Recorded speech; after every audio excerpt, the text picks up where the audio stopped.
Hello guys, welcome back to mass study. दोस्तों, स्वागत है आप सभी का। मेरा नाम है कमलेश यादव और मैं हूं आपका इंग्लिश ग्रामर टीचर। जी हाँ दोस्तों, आज हम ग्रामर की सीरीज में आज हम पढ़ने वाले हैं टेंस। आज हम क्या पढ़ने वाले हैं दोस्तों? So today we are going to study tense. और आपको बता दूं मैं कि टेंस का ये सेकेंड लेक्चर है। हम लोग टेंस का फर्स्ट लेक्चर कवर कर चुके हैं।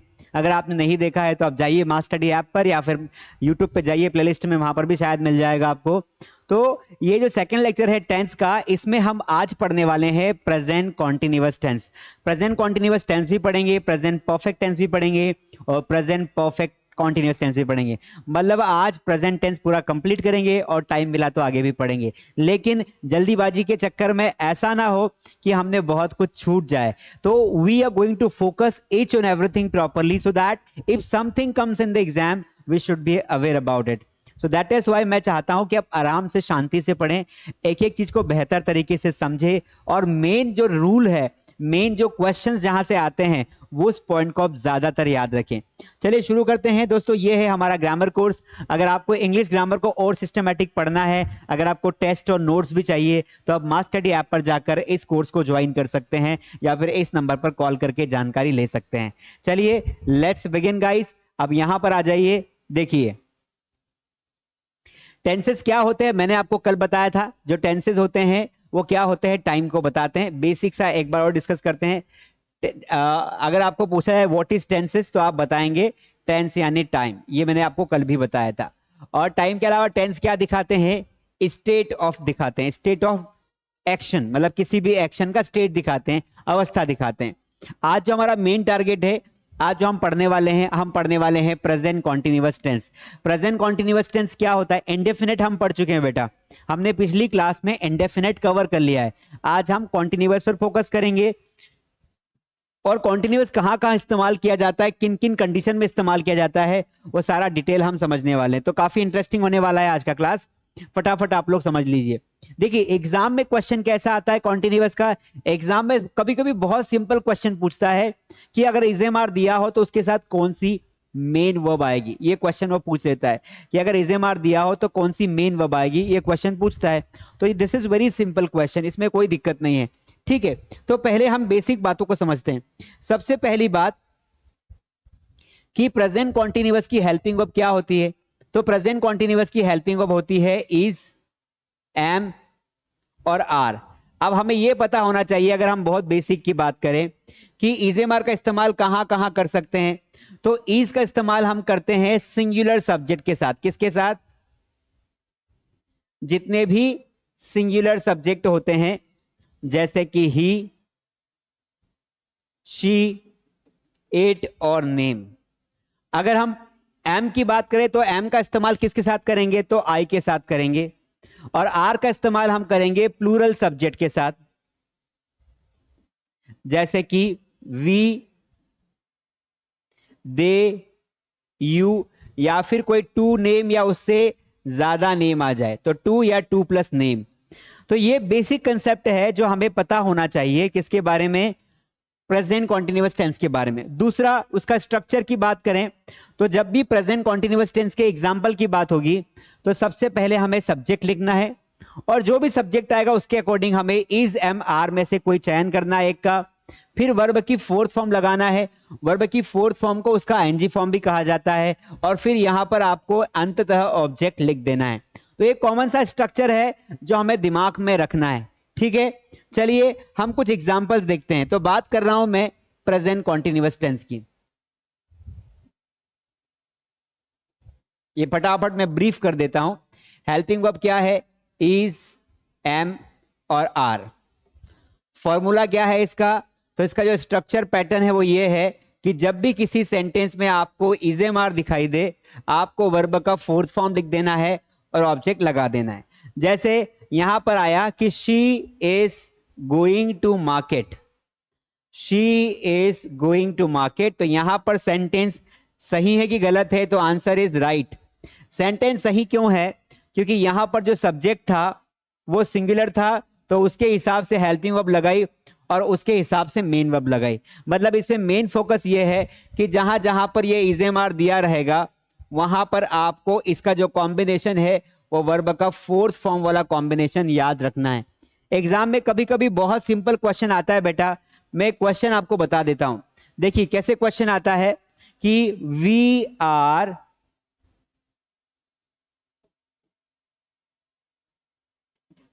पहले कभी कभी वर्ब का क्वेश्चन पूछता है कि वी आर क्रिकेट। अब यहां पर ऑप्शन आ जाएगा प्ले क्रिकेट, प्लेड क्रिकेट, तीसरा प्लेइंग क्रिकेट। तो कौन सा आंसर सही है बताइए। अगर एग्जाम में ऐसा क्वेश्चन आ जाता है कि हम क्रिकेट खेल रहे हैं तो आपको हेल्पिंग वर्ब को पहचानना पड़ेगा। अब हेल्पिंग वर्ब कौन सी साथी हो, तो हेल्पिंग वर्ब है प्रेजेंट कॉन्टिन्यूअस की। अब प्रेजेंट कॉन्टिन्यूअस की हेल्पिंग वर्ब है तो ओबियसली यहां पर वर्ब का क्या आना चाहिए, फोर्थ फॉर्म। फोर्थ फॉर्म यानी आईएनजी फॉर्म। तो क्या ये आईएनजी फॉर्म लगा है इसमें, नहीं। वी आर प्ले क्रिकेट तो हो नहीं सकता है, तो यहां पर वी प्लेड क्रिकेट तो नहीं हो सकता है, क्योंकि प्लेड कब आता है, जब हैज या हैव लगा हो। तो यहां पर ये वाला सही ऑप्शन होगा। तो आंसर क्या आ जाएगा, वी आर प्लेइंग क्रिकेट। इस तरीके से आपके पास क्वेश्चन आ सकता है। एक और क्वेश्चन का पैटर्न आ सकता है, वो इस तरीके से आ सकता है कि वी डैश प्लेइंग क्रिकेट, कि हम क्रिकेट खेल रहे हैं। अब जो है यहां पर जो है आपको उसने हेल्पिंग वर्ब पूछ ली, तो हेल्पिंग वर्ब के 4 ऑप्शन दे दिए। कितने ऑप्शन दे दिए, 4 ऑप्शन। पहला option we is playing cricket, दूसरा option we are playing cricket, तीसरा option we am playing cricket, और चौथा option we have playing cricket. तो पहले हमें यह देखना है कि वी के साथ कौन सा हेल्पिंग वर्ब आता है, यही क्वेश्चन बना है। तो वी किस टाइप का सब्जेक्ट है, तो वी एक प्लूरल सब्जेक्ट है, और जो प्लूरल सब्जेक्ट है उसके साथ प्लूरल ही हेल्पिंग वर्ब आती है। ठीक है, तो यहां देखेंगे और समझने की कोशिश करेंगे। वी के साथ इज आ सकता है क्या, नहीं आ सकता। आर आ सकता है, आ सकता है। एम आ सकता है, नहीं आ सकता। हैव आ सकता है, आ सकता है। तो 2 ऑप्शन करेक्ट हो रहे हैं। तो हमें मेन वर्ब को देखना पड़ेगा कि अगर हम आर लगाएंगे तो यहां पर कौन सा फॉर्म दिया है, आईएनजी फॉर्म, तो फिर ये आर ही आएगा। अगर हैव आता तो यहां पर वर्ब का थर्ड फॉर्म होता है, क्योंकि हैज और हैव परफेक्ट के हेल्पिंग वर्ब है और इनके साथ वर्ब का थर्ड फॉर्म आता है, तो ये नहीं आ सकता। तो राइट आंसर इज आर। दोस्तों इस पैटर्न के 2 पैटर्न के क्वेश्चंस आपको एग्जाम में आ सकते हैं। तो अगर बहुत बाय चांस इस टेंस से क्वेश्चन आता है, मैक्सिमम टेंसेस में जो क्वेश्चन बनते हैं वो प्रेजेंट इंडेफिनिट से बनते हैं, या प्रेजेंट परफेक्ट कॉन्टिन्यूअस से बनते हैं, या पास्ट इंडेफिनिट से बनते हैं, पर बाकी टेंसेस का नॉलेज हमें होना चाहिए। चलिए अब जो बेसिक तरीके से हमें टेंसेस समझाए गए हैं उस पर आते हैं। तो ये मैंने एक हल्का सा आपको और भी बता दिया कि प्रेजेंट कॉन्टिन्यूअस का ये फॉर्मूला होता है, ये उसकी 3 हेल्पिंग वर्ब्स है जिनका इस्तेमाल इस प्रकार के सब्जेक्ट्स के साथ करते हैं। और यहां पर आप एग्जाम्पल देखेंगे तो आपको कॉम्बिनेशन ध्यान रखना है। अगर एम लगा है तो यहां पर गोइंग ही आएगा, गो नहीं आ सकता। आई एम गोइंग होम सही होता है। और यहां पे इज लगा है तो प्लेइंग ही आएगा, प्ले नहीं हो सकता है। चलिए कुछ रूल्स देखते हैं। तो देखो यहां पर किस किस कंडीशन में, किन किन कंडीशन में जो है इस्तेमाल होता है प्रेजेंट कॉन्टिन्यूअस का। देखिए किन किन कंडीशन में प्रेजेंट कॉन्टिन्यूअस का इस्तेमाल कर सकते हैं दोस्तों, तो हम चाहे तो इन्हें माइंड में रख सकते हैं। पहला, कोई भी ऐसा काम, प्रेजेंट कॉन्टिन्यूअस क्या दिखाता है, किसी सेंटेंस को पढ़ के हमें ऐसा लग रहा हो कि कोई काम अभी चल रहा है। जैसे फिलहाल में मैं पढ़ा रहा हूं, तो मैं जो है एक्शन में हूं। मैं किस में हूं, आई एम इन एक्शन। मैं पढ़ा रहा हूं तो I M in the process. तो कोई भी ऐसा कार्य, कोई भी ऐसी वर्ब जो वर्तमान टाइम में, प्रेजेंट टाइम में चल रही हो, जैसे कूलर चल रहा है, मैं पढ़ा रहा हूं, तुम पढ़ रहे हो, पंखा चल रहा है, वह भाग रहा है, हम जा रहे हैं, इस तरीके से। तो कोई काम जो हो रहा हो उसके लिए हम प्रेजेंट कॉन्टिन्यूअस का इस्तेमाल करते हैं। सीधे example, we are playing cricket, तो क्रिकेट अभी हम खेल रहे हैं, तभी तो हमने बोला we are playing cricket. She is singing a song, वह गाना गा रही है, तो कोई काम वर्तमान में हो रहा है इसलिए हमने बोला she is singing a song. अगला कंडीशन कौन सा हो सकता है भाई, निकट भविष्य में निश्चित प्रोग्राम बताने के लिए। जैसे कोई भी काम आप करने वाले हो, ठीक है, कोई भी काम आप बोलोगे मैं ऐसा करने वाला हूं, बस मैं ऐसा करने जा रहा हूं। बहुत सारे हमारे प्लान होते हैं जिसमें हम भी बताते हैं कि बस ऐसा कर रहा हूं। जैसे I am going to Delhi tonight, मतलब आज रात में कहां जा रहा हूं, दिल्ली जा रहा हूं। तो यहां पर टूनाइट तो लगा है, बात जो घटना है वो घटने वाली भविष्य में, लेकिन उसकी जानकारी हम आज दे रहे हैं, और वो भी काम प्रोसेस में होने वाला है। तो I am going to Delhi tonight, तो ये एक प्रेजेंट कॉन्टिन्यूअस का सेंटेंस है और ये ग्रामेटिकली करेक्ट भी है। He is buying a car tomorrow, वह कल एक कार खरीद रहा है। He is buying a car tomorrow, वह कल एक कार खरीद रहा है। तो ये सेंटेंस भी किसका कहलाएगा? प्रेजेंट कॉन्टिन्यूअस का। और ऐसे कौन कौन सेंटेंस हो सकते हैं? तो आप बोलेंगे कि I am I am I am going I am going mobile tomorrow, मैं कल जो है एक मोबाइल खरीद रहा हूं। तो दिस सेंटेंस ऑल्सो शोज कि आप मोबाइल खरीदने वाले हो। सेंस क्या निकल रहा है? खरीदने वाले हो, पर आपने इसको प्रेजेंट कॉन्टिन्यूअस सेंस में बोल दिया। तो ये एक काम भी करता है। पहला काम तो प्रेजेंट कॉन्टिन्यूअस क्या करता है? ऐसे सेंटेंसेस को दिखाता है, ऐसे वर्ब्स को दिखाता है जो वर्तमान में रनिंग में हो, चल रही हो, प्रोग्रेस में हो। दूसरा, आने वाली कुछ क्रियाएं, निकट भविष्य को भी ये बताता है। अगला टेंस देखिए, अगला नियम देखिए, निम्न वर्ब का प्रयोग केवल कंटिन्यूअस टेंस में कभी नहीं हो सकता है। ध्यान रखना, ये जो वर्ब्स है, आप हर वर्ब का आईएनजी फॉर्म नहीं बना सकते हो, है ना। ये गलती हम करते हैं कि हम क्या करते हैं, हर वर्ब का आईएनजी फॉर्म।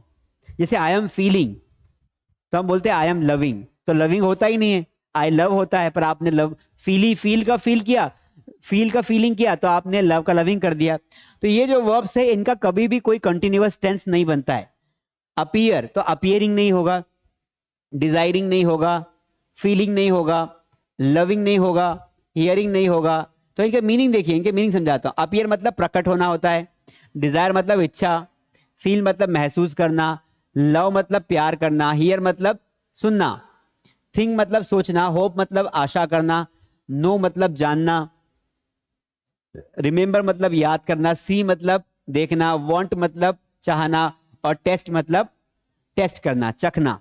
अब देखिए, I am hearing your voice, मुझे तुम्हारी आवाज सुनाई दे रही है, यह गलत सेंटेंस है। मतलब ग्रामेटिकली तो सही दिख रहा है कि यार ये इज मार लगाया, तो यहां पर तो आईएनजी फॉर्म लगा तो इसमें गलती क्या है, लेकिन ये गलत है। क्यों? क्योंकि हियर वर्ड का कभी भी आईएनजी फॉर्म बनता ही नहीं है, हम बना नहीं सकते, क्योंकि वो सेंस गलत हो जाएगा। समझ में आया? तो इसीलिए इसका राइट आंसर क्या होगा? आई हियर योर वॉइस, मतलब मैं तुम्हारी आवाज सुनता हूं। उसी प्रकार यहां देखिए, आई एम लविंग यू, क्या बोला? I am loving you. तो उसी प्रकार ये सेंटेंस भी गलत है, मैं तुम्हें प्यार कर रहा हूं ये नहीं बोलना, आई लव यू बोलना, आई लव यू ऑल। और मैंने लव यू बोला है, सब्सक्राइब वीडियो करना, लाइक करना और कमेंट करना मत भूलना, ठीक है। तो उसी प्रकार जैसे कई बार हम गलती करते हैं कि मैं उसे याद कर रहा हूं, तो हम क्या बोलेंगे? हम क्या बोलेंगे? आई एम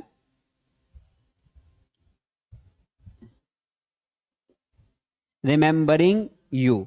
तो ये ग्रामेटिकली क्या है? क्वेश्चन गलत हो गया। क्यों गलत हो गया? क्योंकि इसका आईएनजी फॉर्म आप नहीं बना सकते हैं, that's not possible. I am remembering, I remember you, मैं तुम्हें याद करता हूं, याद नहीं कर रहा हूं, इस तरीके से नहीं आएगा, ठीक है। उसी प्रकार आप बोलते हैं कि मैं तुम्हें जान रहा हूं, आई एम नोइंग यू, ये क्या हो जाएगा? गलत सेंटेंस हो जाएगा। आई एम नोइंग यू क्या हो जाएगा? गलत सेंटेंस हो जाएगा। सेंटेंस सही क्या होना चाहिए? I know you. सही सेंटेंस क्या होना चाहिए? I know you. I am knowing you नहीं होना चाहिए, आई नो यू। समझ में आया? तो इस प्रकार से हम सेंटेंस बनाएंगे तो that would be much better. तो आपको ध्यान रखना है, सभी को दिमाग में रखना है कि अपियरिंग डिजायरिंग नहीं होता, I am desiring to have a car नहीं होगा, आई डिजायर। सर एग्जाम में क्वेश्चन कैसा आएगा? तो देखो एग्जाम में क्वेश्चन कैसा आएगा, अगर आपको ये वर्ब याद है तो एग्जाम में क्वेश्चन आपको बता देता हूं कैसा आएगा। देखो बहुत सिंपल है। जैसे एक क्वेश्चन आता है कि फाइंड द एरर, अब वो एक पार्ट में गलती कर देगा।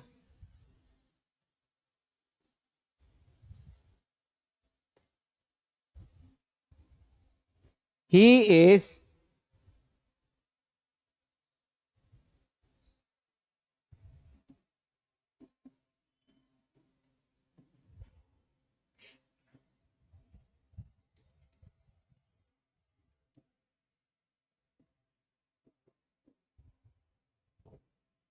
he is desiring to achieve his goals in this year।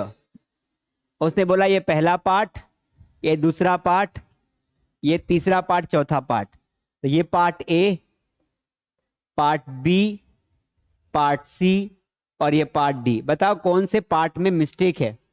Which part has an error, which part has an error, बताइए किस में एरर है। तो आंसर क्या होना चाहिए कि सर दिख ही रहा है अलग ही कि ही, इसमें तो कोई एरर हो ही नहीं सकता क्योंकि एक ही वर्ड है तो ये सीधा बाहर हो गया। अब इसमें लग रहा है गड़बड़, क्यों गड़बड़ लग रहा है, क्योंकि सर डिजायरिंग वर्ब कभी होती ही नहीं, डिजायर होती है। तो यहां इसको लिखना था कि ही डिजायर्स, आंसर क्या होना था, he desires to achieve his goals this year, कि उसके मन में इच्छा है कि वो अपने सारे गोल्स इस साल अचीव कर लेगा, लेकिन वो कर रहा है। तो यहां पर ये पार्ट गलत है और इसमें एरर है, इसलिए ये सही आंसर होगा। तो कभी कभी जिस पार्ट में गलती होती है उसको बताने के लिए भी क्वेश्चंस आपको पूछा जाता है। चलिए आगे बढ़ जाते हैं। तो ये आपको ये सारी वर्ब्स याद रखनी है, that will help you in the exam. अगला सेंटेंस देखिए, वाक्य में now, these days, at present, at this moment का प्रयोग होने पर प्रेजेंट कॉन्टिन्यूअस होता है। मतलब अगर ये वाले सेंटेंसेस आ जाए तो आप वहां पर वर्ब का आईएनजी फॉर्म लगा सकते हो। अगर ये वर्ड्स अगर आपको दिखाई दे, कौन कौन से, नाउ यानी अभी, दीज डेज यानी आजकल, एट प्रेजेंट यानी वर्तमान में, एट दिस मोमेंट यानी इस क्षण पर, अगर ये वाले आपको वर्ड्स दिखाई देते हैं तो यहां पर आप वर्ब का आईएनजी फॉर्म लगा सकते हो। जैसे ही रीड्स नाउ, तो ये ऐसा नहीं होता है, कोई क्रिया वर्तमान में होती है तो वहां पर नाउन कब लगता है, जब आईएनजी फॉर्म होता है। तो सही सेंटेंस क्या होगा, ही इज रीडिंग नाउ, क्या होगा, ही इज रीडिंग नाउ। उसी प्रकार ये वाला देखो गलत वाला दिया हुआ है, they do not take milk these days, वह आजकल मिल्क नहीं लेते हैं। तो ये गलत हो जाएगा, क्यों गलत हो जाएगा, क्योंकि अगर आपने दीज डेज लगाया है तो फिर ये प्रेजेंट इंडेफिनिट टेंस में मत बनाओ, इसे प्रेजेंट कॉन्टिन्यूअस टेंस में बनाओ।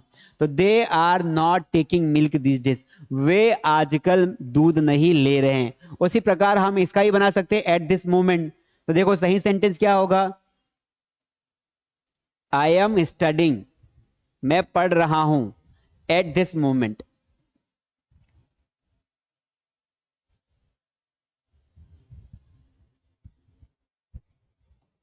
मैं इस मोमेंट पर मैं पढ़ रहा हूं, क्या बोलेंगे, मैं इस मोमेंट पर पढ़ाई कर रहा हूं।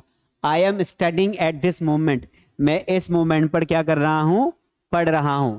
I am studying at this moment, समझ में आया। तो कुछ कठिन नहीं है, सब चीजें आसान है, दिक्कत नहीं है। I am studying at this moment मतलब मैं इस मोमेंट पढ़ाई कर रहा हूं। अगर यहां पर ऐसा आता कि I study at this moment, तो दैट बिकम्स रॉन्ग, और ये गलत हो जाता है और आपका मार्क्स कट जाता है। तो ये छोटी छोटी चीजों का आपको ध्यान रखना है कि कौन से टेंस में कौन सा वर्ड आएगा, यही तो टेंसेस है। वरना हम जो स्पोकन में पढ़ते हैं वहां तो सिंपल सा रहता है कि रहा है, रही है, तो हमको प्रेजेंट कॉन्टिन्यूअस मान के वाक्य बनाना, यहाँ ऐसा नहीं होता है। चलिए अगला रूल देखिए। अब अगला हमारा टेंस आता है प्रेजेंट परफेक्ट। कौन सा टेंस आ रहा है दोस्तों, प्रेजेंट परफेक्ट।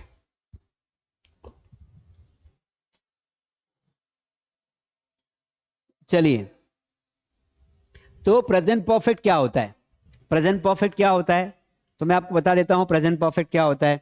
देखो, जब भी वर्तमान में कोई काम कंप्लीट हो गया हो, जब भी कोई ऐसे एक्शन आपको दिखानी हो, जो ऐसा कार्य आपको दिखाना हो जो वर्तमान में कंप्लीट हो गया हो और वो अभी अभी कंप्लीट हुआ हो, बहुत पुराना कंप्लीट हुआ होगा तो पास्ट परफेक्ट हो जाएगा। जैसे मैंने कहा कि किसी ने पूछा कि वो खाना खाएगा, मैंने कहा अभी खाया, मैंने क्या बोला, अभी खाया। तो आई जस्ट एट, तो ये क्या हो गया, प्रेजेंट परफेक्ट हो गया। क्यों, तू पढ़ाई कर रहा है, अरे मैंने कर ली, I have completed, I have done, तो ये क्या हो गया, प्रेजेंट परफेक्ट हो गया। तो जब भी कोई काम, जब भी कोई एक्शन पूर्ण हो जाती है तब उसे प्रेजेंट परफेक्ट माना जाता है, कोई सी भी एक्शन। और प्रेजेंट परफेक्ट का रूल है, क्या रूल है, कि प्रेजेंट परफेक्ट में हैजेव आता है, और जहां पर हैजेव आएगा वहां पर क्या आएगा, थर्ड फॉर्म आएगा। तो चलिए इसको शुरू से समझते हैं और इसका कंसेप्ट क्लियर करते हैं। तो हमारा ये वाला टेंस कौन सा है, प्रेजेंट परफेक्ट है। इसकी हेल्पिंग वर्ब क्या है, हैज और हैव। हैज किसके साथ आता है, तो हैज आता है जितने भी सिंगुलर सब्जेक्ट्स होते हैं।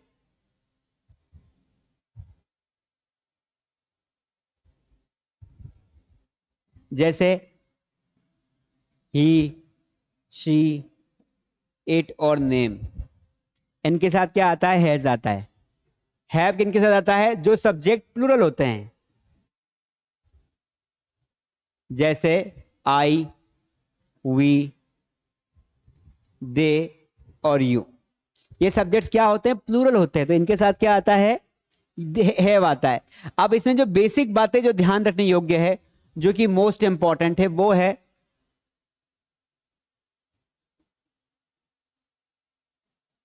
वर्ब की थर्ड फॉर्म। अगर आपको वर्ब्स की लिस्ट चाहिए तो आप मास्टर ऐप जाइए, इस कोर्स को ज्वाइन करिए, वहां पर आपको वर्ब की लिस्ट मिल जाएगी। नीचे फोल्डर में आप जाएंगे तो आपको वर्ब की लिस्ट मिल जाएगी। उस वर्ब की लिस्ट को आप जरूर अच्छे से लर्न कर ले ताकि आपके ग्रामर बहुत आसान हो जाए। ठीक है, तो वर्ब की लिस्ट है ना, आपको वर्ब की लिस्ट जो है आपको ऐप पर मिल जाएगी। Go and check out. तो subject plus had plus verb की थर्ड फॉर्म प्लस ऑब्जेक्ट।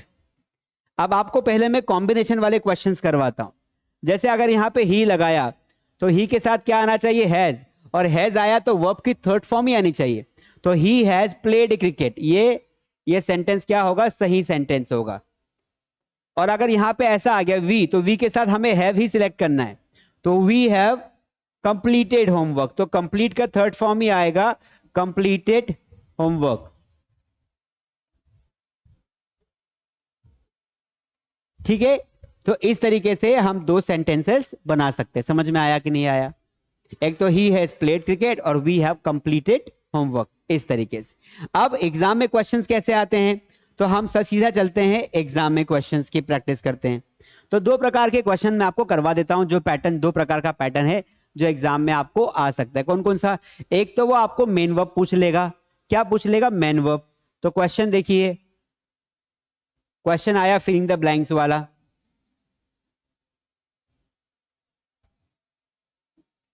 ठीक है, क्वेश्चन आया नंबर 1,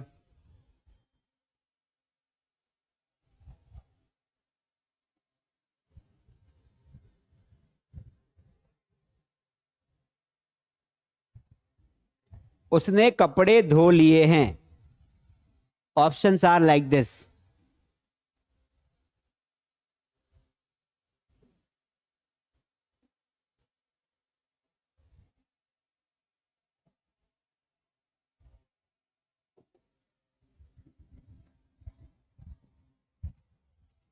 मैं तीन ही ऑप्शन दे रहा हूं, चार ऑप्शन ज्यादा हो जाते हैं।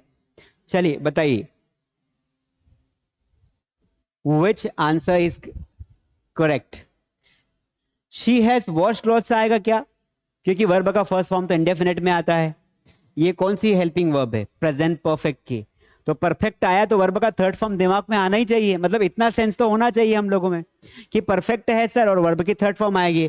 तो ये वर्ब की फर्स्ट फॉर्म है, ये वर्ब की फोर्थ फॉर्म है, दोनों गायब हो गया, वर्ब की थर्ड फॉर्म ये है, तो हमारा आंसर हो जाएगा वॉश्ड। समझ में आया? है कि नहीं इजी? अरे इजी है कि नहीं है? आया ना, बोल भाई।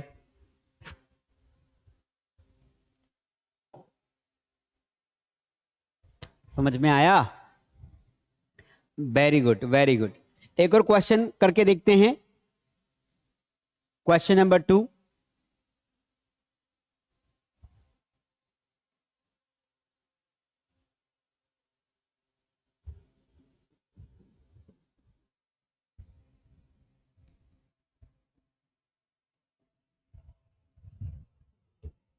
वो मुझे लास्ट मीटिंग में मिल चुके हैं।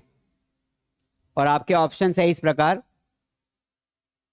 इसमें ऑप्शन बताओ, हैज, हैव, डू और आर। बताओ विच answer is right? Which answer is right? कौन सा आंसर सही है बताइए।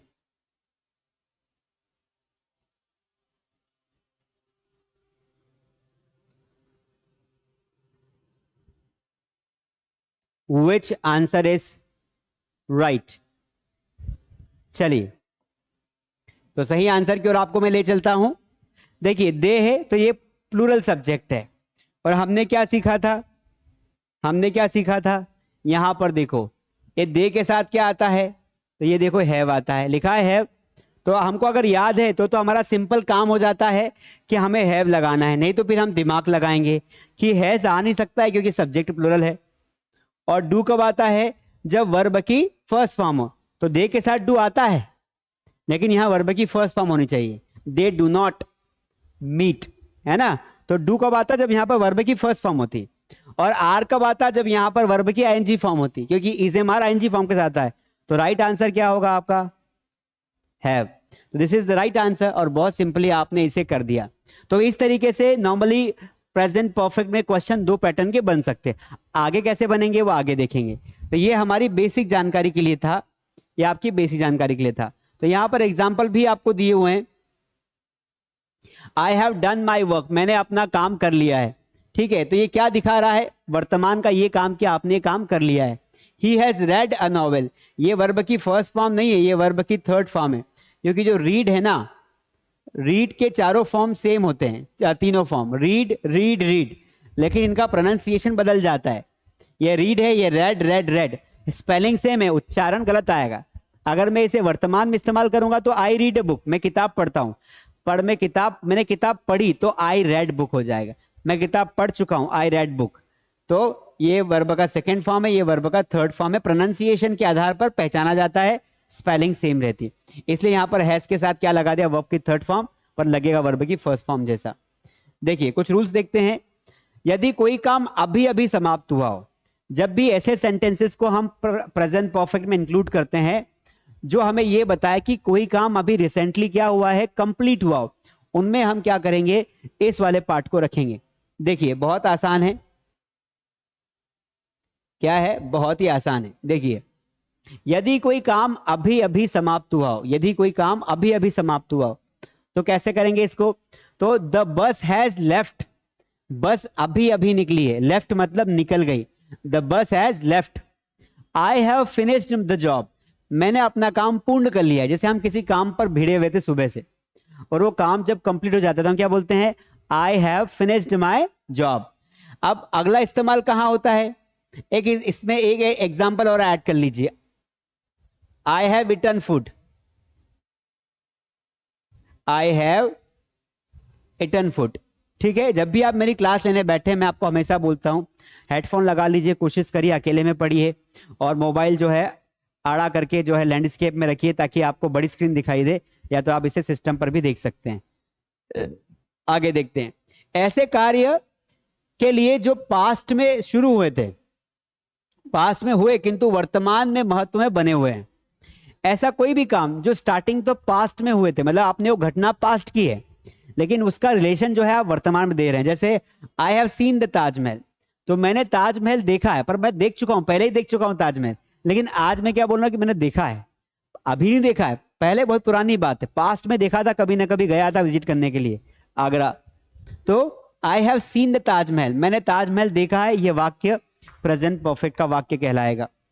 आई हैव विजिटेड मुंबई, मैं मुंबई जा चुका हूं, आई हैव विजिटेड मुंबई, मैं मुंबई जा चुका हूं।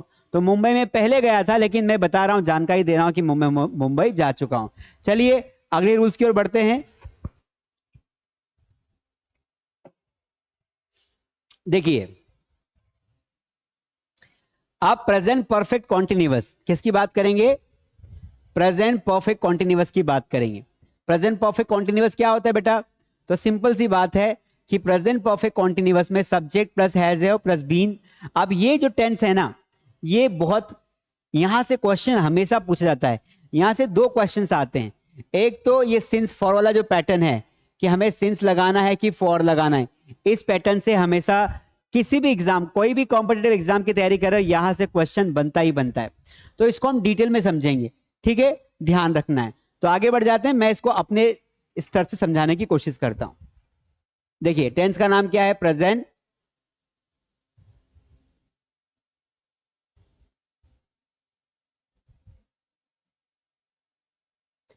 प्रेजेंट परफेक्ट कॉन्टिन्यूअस, ये टेंस का नाम है। हेल्पिंग वर्ब क्या है इसकी, तो इसकी हेल्पिंग वर्ब है हैज बीन और हैव बीन। अब ये कहां कहां इस्तेमाल होती है, तो ये सिंगुलर सब्जेक्ट के साथ इस्तेमाल होती है, जैसे ही शी इट और कोई नेम।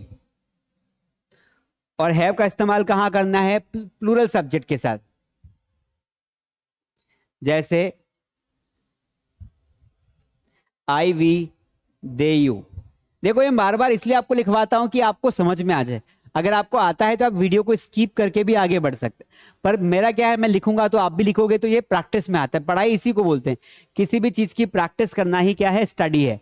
अब हमें ध्यान रखना है इसका स्ट्रक्चर, जब भी हम इसका सेंटेंस बनाएंगे तो हमें ध्यान रखना है कि सब्जेक्ट हमें लगाना है आगे, इसके बाद जो भी हेल्पिंग वर्ब है उसके हिसाब से हैज़ हैव का चयन करके बिन लगा देना है। बिन लगाने के बाद यहां पर वर्ब की फोर्थ फॉर्म लगाना है, फिर ऑब्जेक्ट लगाना है, और फिर यहां पर मुद्दा है सिंस और फॉर का, उसके बाद आपको टाइम लगाना है। अब बात मुद्दे की यह आती है कि सर ये फ्यूचर, ये प्रेजेंट परफेक्ट कॉन्टिन्यूअस है क्या? दोस्तों ऐसे वाक्य जो कहीं ना कहीं पहले शुरू हुए पास्ट में, लेकिन अभी भी चल रहे हैं। देखो इंडेफिनिट में क्या किया कि ऐसा कोई भी वाक्य जो आपको जानकारी देता है वो प्रेजेंट इंडेफिनिट कहलाता है। कॉन्टिन्यूअस में क्या हुआ, ऐसा कोई भी वाक्य जिसमें ऐसा लगे कि कोई काम अभी हो रहा है। परफेक्ट में क्या हुआ कि काम कंप्लीट हो गया।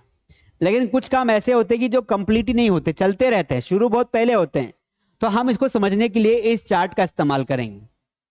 इसको समझने के लिए इस चार्ट का इस्तेमाल करेंगे। मान लेते हैं कि ये प्रेजेंट है सेंटर में,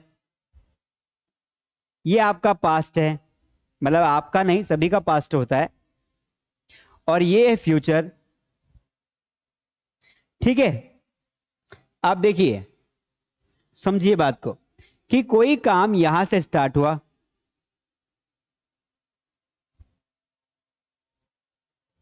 और वो चलते चलते वो काम वर्तमान में भी चल रहा है। तो एक जो काम था वर्क कहां से स्टार्ट हुआ, वर्क यहां से स्टार्ट हुआ, और यहां पर भी जो है वो वर्क क्या हो रहा है, चल रहा है। तो इसको बोलेंगे प्रेजेंट कॉन्टिन्यूअस, और इसमें टाइम दिया होता है, वाक्य में टाइम दिया होता है। जैसे मैंने कहा कि विराट कोहली 9 बजे से क्रिकेट खेल रहा है। अब विराट कोहली 9 बजे से खेल रहा है, तो अभी कितने बज रहे हैं, 10 बज रहे हैं। तो मतलब उसको क्रिकेट खेलते खेलते 1 घंटा हो गया है। वह 4 दिनों से कोचिंग जा रहा है, 4 दिन तो जा चुका है भाई, यहां से कोई काम यहां तक तो कंप्लीट हो गया, पर आगे भी जारी है, वर्तमान में काम जारी है और भविष्य में जारी रहेगा। तो ये कहलाता है आपका प्रेजेंट परफेक्ट कॉन्टिन्यूअस। पता है राहुल 2 घंटे से खाना खा रहा है, तो 2 घंटे में तो खा लिया होगा, पेट बाहर आ गया, पर अभी भी खा रहा है। तो जब कोई कार्य ऐसा हो जो लगातार चल रहा हो, पहले शुरू हुआ हो और अभी चल रहा हो, उसका टाइम दिया हो, तो वो परफेक्ट कॉन्टिन्यूअस होता है। ठीक है, तो ये एक आपको समझ में आ जाएगा कि भाई डिफरेंस क्या है। ठीक है, तो ये चार्ट में यहां से हटा देता हूं।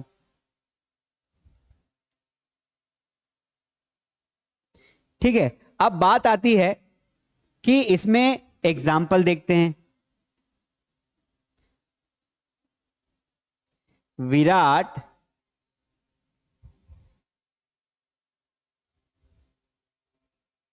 has been playing cricket.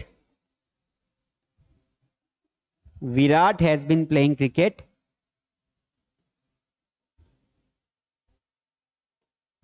since morning. क्या लिखा मैंने, Virat has been playing cricket since morning.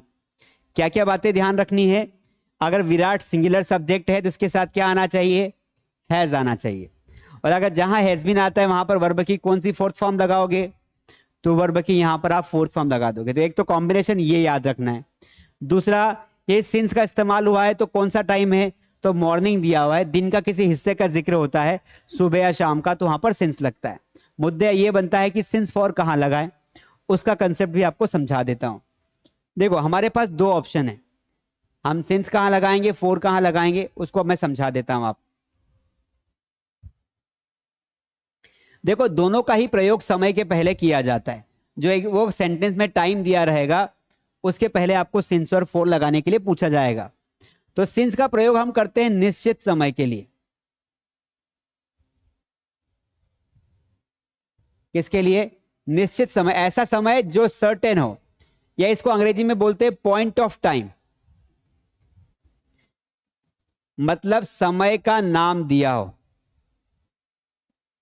समय का एग्जैक्ट नाम दिया हो, है ना, मतलब समय तो दिया हो लेकिन समय का एग्जैक्ट नाम दिया हो। एग्जाम्पल समझने की कोशिश करते हैं। जैसे मंडे, तो मंडे के पहले क्या आएगा? सिंस आएगा। क्यों आएगा सिंस मंडे के पहले? क्योंकि मंडे एक फिक्स नाम है, कैलेंडर में लिखा आता है सोमवार। जैसे मैंने कहा कि 7 o'clock, 7 बजे, तो घड़ी में एक बार 7 बजती है, घड़ी में 7 बजती है, फिक्स है, जगह पे लिखा हुआ समय है। मैंने कहा 2010, तो 2010 कैलेंडर में आता है, एक समय का नाम एक साल है, ठीक है, तो 2010। मैंने कहा 1992, मैंने कहा अप्रैल, तो अप्रैल एक फिक्स नाम है। उसके अलावा दिन के हिस्से आ जाएं, जैसे मॉर्निंग और इवनिंग, तो मॉर्निंग, इवनिंग, इनके पहले भी सिंस लगाया जाता है। तो ये इस पैटर्न के जो वर्ड्स आते हैं, ये तो एग्जाम्पल है, इनके जैसे बहुत सारे वर्ड्स हो सकते हैं। तो जो इन पैटर्न के सेंटेंसेस आते हैं उनके लिए हम क्या लगाते हैं दोस्तों? उनके लिए हम लगाते हैं सिंस। अब आते हैं फोर, तो फोर कहां लगाते हैं? देखो, फोर का प्रयोग समय तो दिया रहता है, लेकिन समय क्या होता है? अनिश्चित समय के लिए करते हैं, अनसर्टेन टाइम के लिए करते हैं। इसको हम अंग्रेजी में बोलते हैं पीरियड ऑफ टाइम।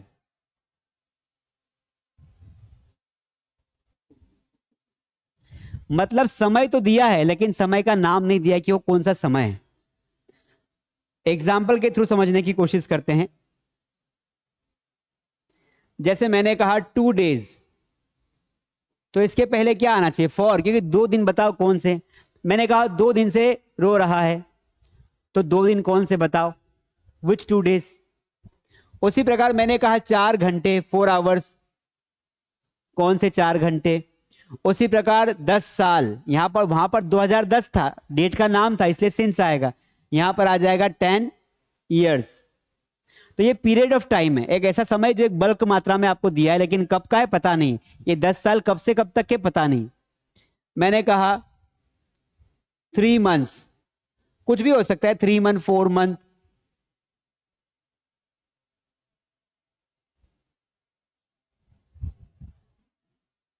है ना? तो इस पैटर्न के जो क्वेश्चंस आते हैं, इस प्रकार के जो वर्ड्स आते हैं, इनके पहले आपको क्या लगाना है? सिंस या फोर लगाना है। कुछ क्वेश्चंस करके देखते हैं तो थोड़ा सा ज्यादा आसान हो जाएगा।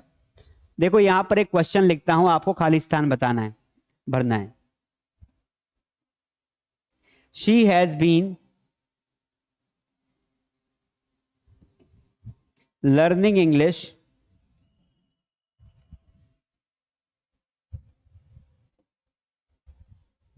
वह 3 दिनों से इंग्लिश लर्न कर रही है।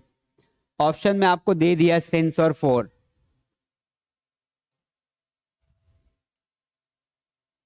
बताओ कौन सा राइट आंसर है? She has been learning English, तो सिंस 3 days आएगा या 4 days आएगा? 3 days आएगा। बताओ which is the right answer?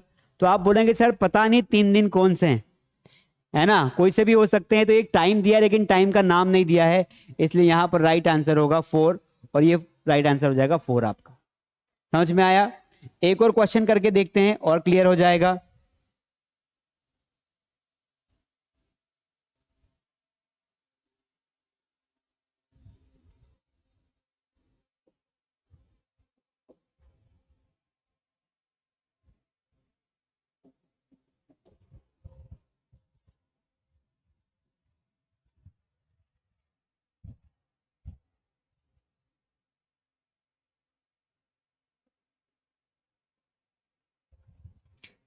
हम आपका ट्यूसडे से इंतजार कर रहे हैं।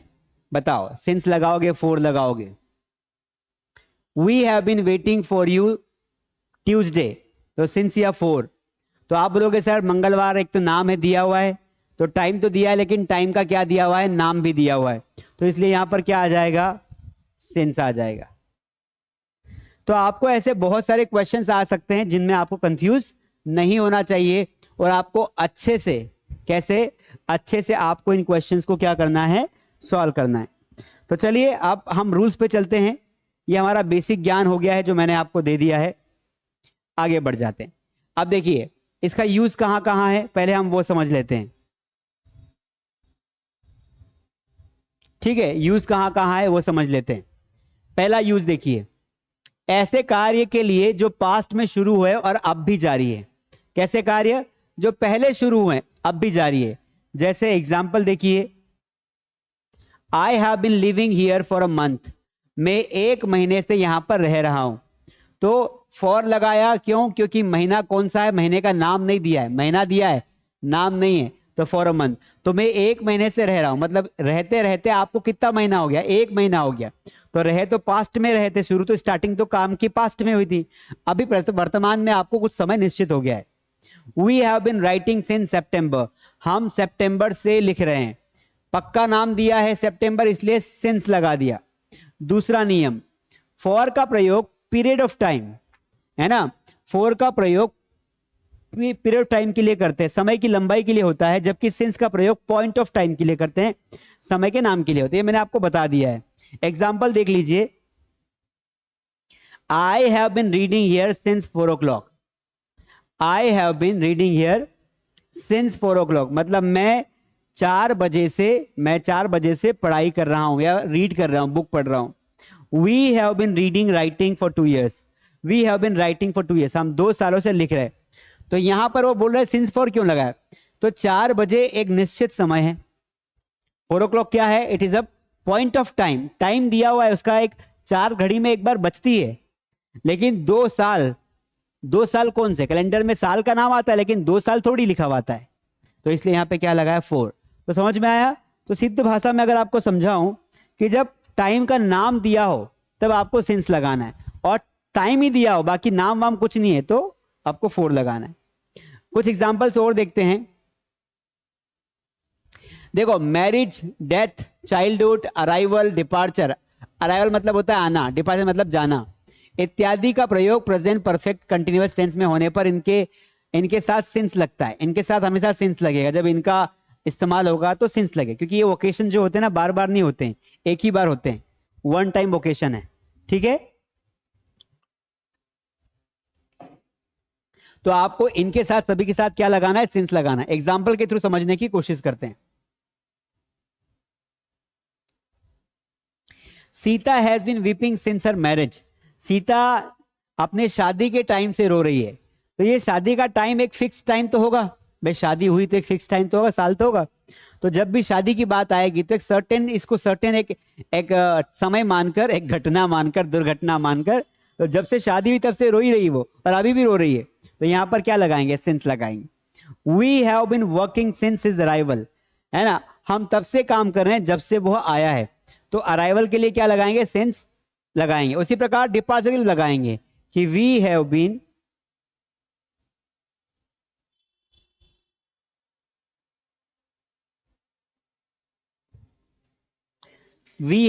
स्टडिंग,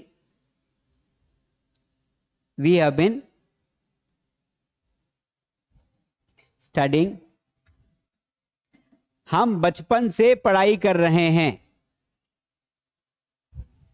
कौन सा ऑप्शन लगाओगे? सिंस या फॉर? बताओ भाई। हम बचपन से पढ़ाई कर रहे हैं, what option will you choose? What option will you choose? बताइए। तो आप बोलोगे सर बहुत आसान है, अभी आपने बताया कि अगर चाइल्डहुड वाला वर्ड आ जाए तो आपको सिंस लगाना है, क्योंकि चाइल्डहुड एक घटना है बचपन की, तो यहां पर आंसर आ जाएगा सिंस। समझ में आया? डेथ आ जाए तो भी आपको सिंस लगाना है। तो ऐसे शब्दों, जो स्पेसिफिक शब्द होते हैं कुछ, इनके पहले आपको सिंस लगाना है। ठीक है साथियों, तो आज की क्लास में हमने क्या सीखा?